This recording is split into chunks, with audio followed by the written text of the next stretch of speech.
Hello, good morning. Thanks, John from CCAI for being here. Thank Manuel you from very Climate much. X for joining. So today's panel is about adaptation, which is, like he just said, something most people might not know about, and why it is not only the next frontier for climate tech, but actually a necessary frontier for climate tech. So if you go back through your mental Twitter feed, you'll remember Valencia and the floods last year. You'll obviously remember LA and the fires recently. You might not remember the 3,000 deaths that happened in Mecca because of excessive heating, or the tens of thousands of deaths that happened in Bangladesh because of the combination of heat and humidity. These are one-off events which are happening a lot more frequently. And that is now the new normal. We are definitely entering a new climate age where temperature is going up, but also global sea level rise has gone up 24 centimeters since 1900s. Think about the implications of that. And actually, the Antarctic is actively melting. Even if we do everything we want to do around mitigation, so the belief that we can actually suck out the CO2 from the air, we've already locked in a number of changes. There's 9 planetary boundaries, at which once you tip the planetary boundaries, you can't go back. You've changed the planet for good. We've already tipped 6, and the 7th is well on its way. It's no longer a question about whether we will actually have to live in a new world. It's a question of how we start adapting to it. 94% of the venture capital and private equity dollars being spent on climate are going to mitigation, the fanciful belief that we can solve this by 2030, i.e. reduce our emissions by 25 gigatons, 50% of our global emissions by 2030. Hint, that's not going to happen. And another half by 2040, another half by 2050. On the assumption that we don't do that, we start thinking about how we as humans adapt to the planet that we're living in and the new realities of these consistent floods, fires, et cetera. And that's what adaptation is all about. So how do we actually take that adaptation investment, 6% today, and expand it? A lot of it's going to look like infrastructure. A lot of it's going to be sea barriers. A lot of it's going to be financial products like insurance. But what I wanted to highlight today by inviting these guys was actually to talk about the business of adaptation and the innovation around adaptation and some of the solutions that are already being deployed today. Adaptation is actually big business, both in terms of the impact, but also the potential upside. If we actually hit some of these temperatures that we're expecting, the number of workable hours outdoors, i.e. the temperatures at which humans can be productive outdoors, will massively drop. We're talking about $2.4 trillion of economic waste simply because we as humans cannot be productive in those outdoor temperatures across all geographies. This is not only in Africa, this is not only in the global south, this is in Texas, this is in England. And we start thinking about how we actually take that into account as we make financial projections. But there's actually a rosy side to it, which is the upside, where if we invest $1 today, the expected payout by 2030 for that dollar is 4 to 1.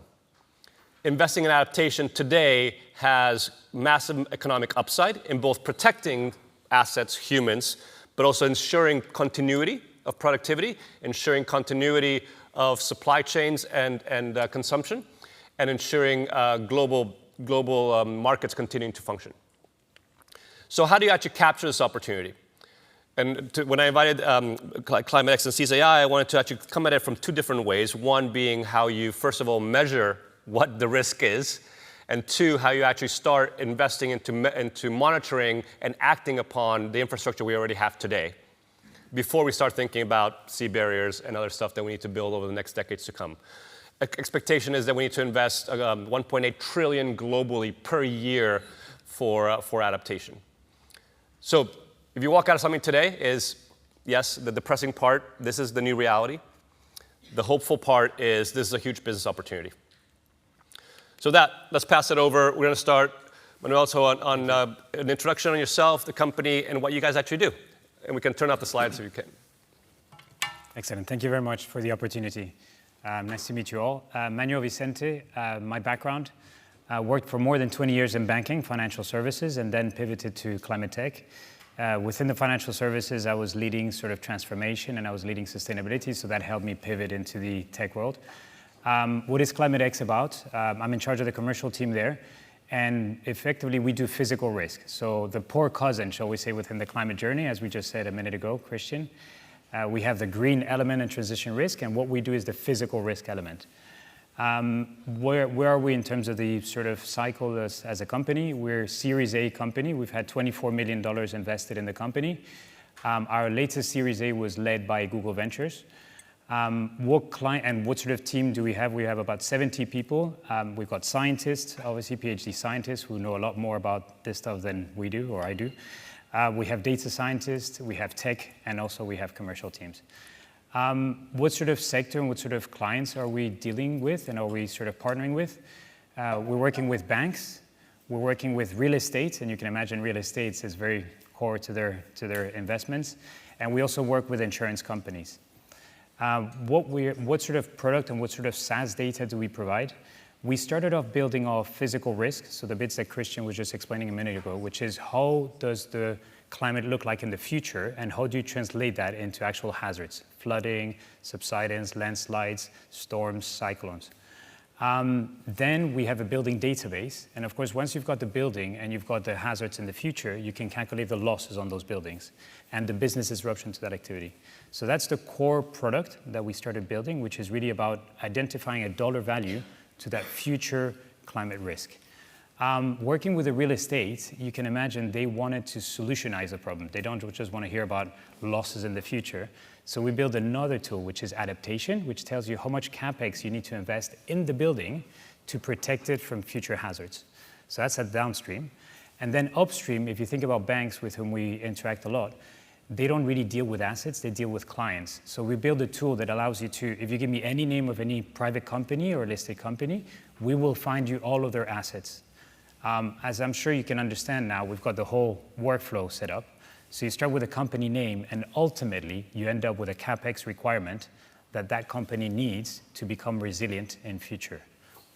Where are we seeing we've got a lot of traction with multiple clients, for example, CBRE, who's a global real estate company based out of the US.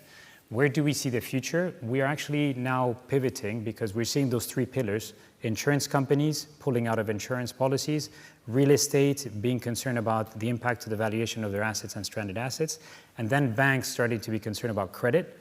So we're actually providing our data to help them make better informed decisions around where do they need to fund the corporate world in terms of building the resilience around them. I think that's sort of high level, yeah. Yeah, we'll come back to some case studies afterwards, but John? Sure, thanks Manuel.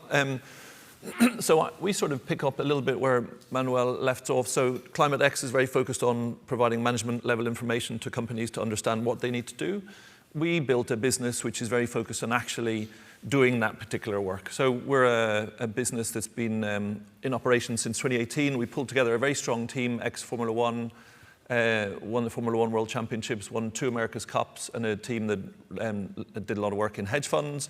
And we're in the process of building a platform that enables robotic operations from a control room. So if you're a large infrastructure asset owner and operator, you've got to, understand the condition of your asset and then actually do some work on it. Our capability is very focused on drones in the early days because the drone is a very multi-purpose, very adaptable tool. But in fact, it's a broad-based platform that'll power a lot of different robotics. We were backed by Boeing and Tawazun, Sovereign Wealth Fund in the UAE, and we have the most advanced permissions in the UK now to fly. So from a central control room, we can control drones around infrastructure throughout the entire country. We're very focused on the grid in the short instance because very much online with the adaptation theme. We've built infrastructure, particularly in a country like the UK. We have infrastructure now that's approaching 50, 60 years old in the rail network and the grid.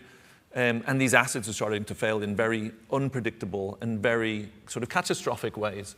And they have enormous impact, as we saw recently with Heathrow. When you lose critical infrastructure, you really impact the nature of society. And so, let's say the grid is particularly interesting because we're about to remove fossil fuels, we're about to electrify vehicles and electrify power. That will require us to triple the amount of power that goes through the grid. The grid is 50 years old, it's creaking, but we need to double the scale of it in the next 10 to 15 years. And we need to do that at a time when we have a shortage of labor, particularly in the UK with Brexit. So skilled labor is really a constrained resource. We have a shortage of copper. Everyone's upgrading the grid at the same time. We've got a shortage of components, same reason. And we have these climate impacts. So the big floods recently in Spain, wildfires in the States. They massively disrupt infrastructure like the grid, and when you start to impact the grid, you impact everyone's lives. And so our business in the short term is enabling these systems to fly nationwide to capture condition data on the asset, so very close quarter imagery on mundane things like insulators, nuts and bolts and split pins, and then ultimately in the next phase to actually carry out more and more on the work to be able to upgrade those grids. Maybe just to wrap up, when we started the company, we had a vision which was, the infrastructure doesn't exist to deploy robotics at national scale from a control room, which is, of course, what these big companies require. And so we had that vision that we were going to build this infrastructure. Increasingly, what we're seeing, and we're seeing it now in the kind of multipolar world and the really push on robotics, is that we're actually building a new critical infrastructure. We're building a layer on which our entire societies will function.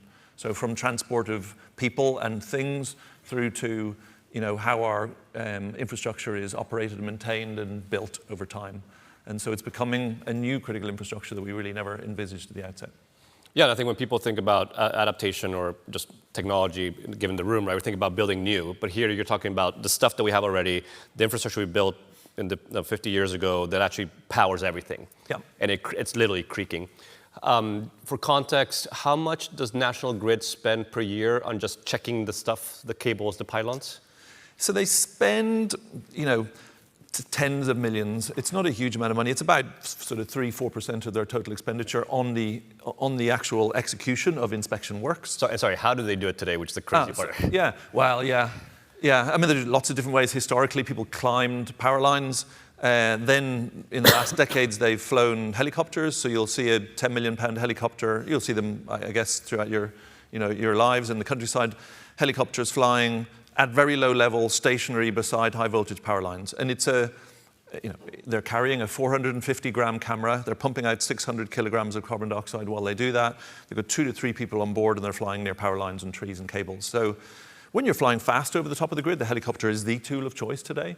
But to get the sort of data that the sort of machine learning and AI algorithms want to ingest, so close quarter condition asset information, small robotic systems are radically better. So it's a transition. They've been doing this work for a while, but historically a general overview was good enough. Now when you need to upgrade the grid, you need to understand the condition of what you've got. And so you need to understand it at a level of detail they've never had before. Yeah, and to link it to adaptation, right? The fires in California, not these fires, the ones before the Sonoma fires, were likely caused by a storm that hit a tree, that hit a power cable, and the power cable sparked, and then all of Sonoma burnt down. So there's a direct correlation between the adaptation need and what you're trying to do with the grid. Yeah. I mean, the wildfires, very much one of the prime sources is the grid, just high voltage power lines touching trees. In the UK, where we're sort of a wet climate, that's okay. You see power lines going through trees, and it's okay. But in hot countries, that's really not good. And when you have this kind of fire deficit of a lot of materials on the ground, it's really an issue. But to put it in scale from a business perspective, right, P&G had to declare bankruptcy because of the lawsuits from that wildfire. Yeah, completely. Yeah. So well, you've got manslaughter. At the very top of the organization, people are personally tweaked about this particular issue for wildfires, and then right through to the corporate, the sort of fines that are being laid down are astronomical. But it's interesting. So about adaptation, one is you've got to maintain what you have, and you've got a functioning society, and you've got to make sure that the things they rely upon are working: rail networks and road networks and grid networks, things like that. But in order to upgrade them, particularly when you have all of these constraints I outlined before, you need to understand what you've got so that when your team is doing an upgrade piece of work, they're not critically derailed by something which is suddenly a new problem they hadn't seen coming down the track. Yep. And equally, to integrate these two things, you need to just have a better understanding than they have today. So it's part of resilience and keeping our world going, but it's very much part of adaptation and understanding that the world we're moving towards is radically different, and we need to upgrade our infrastructure as well as our societies and how we live to be able to adapt. Yep. While we keep on adding new stuff. And I think that's, so before the session, we talked about the example of the train company. Can you walk us through, because I think that's a really interesting one, right? The triple whammy that they suffered, but actually the implications of it. So it's really, because a lot of people say, well, we just need to wait until 2050, we won't be around, so who cares? But actually, it is a reality that's hitting our clients that we deal with.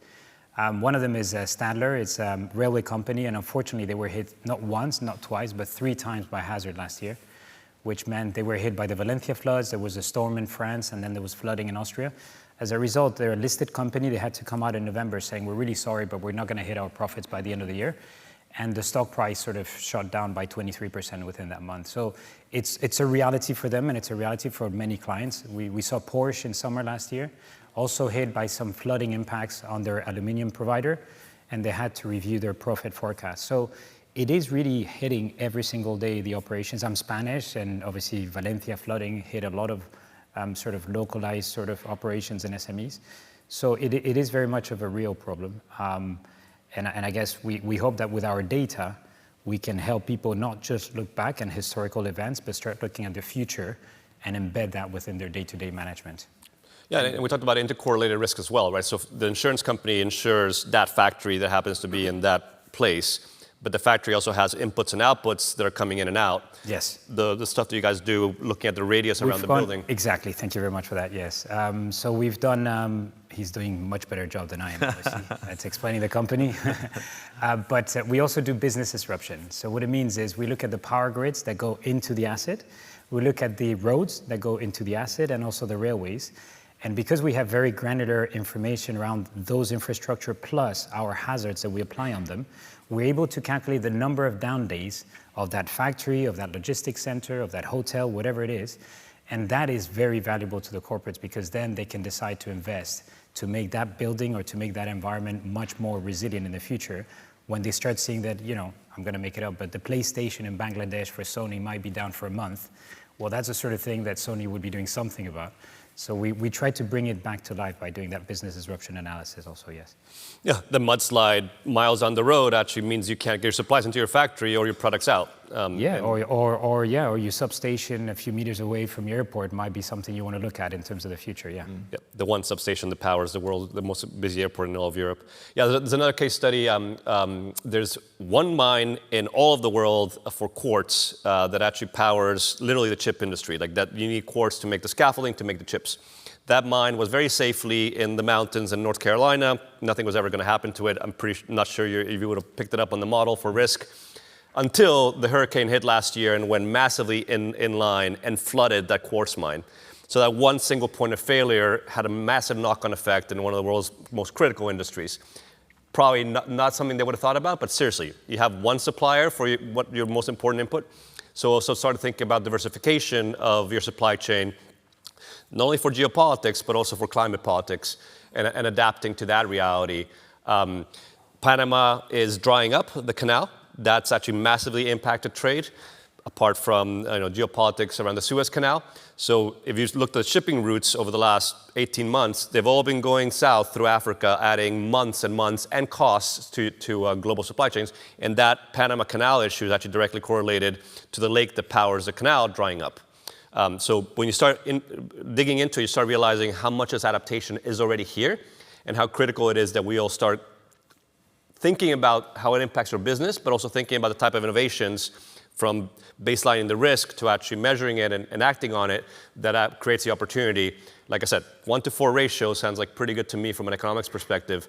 And hopefully what we walk out today is a bit scared about the world we're going into, but a bit enthused about the business opportunity of adaptation as the next chapter for climate tech. With that, thank you both for a panel. I think we stay on stage now to hear some amazing entrepreneurs, but thanks so much for your time.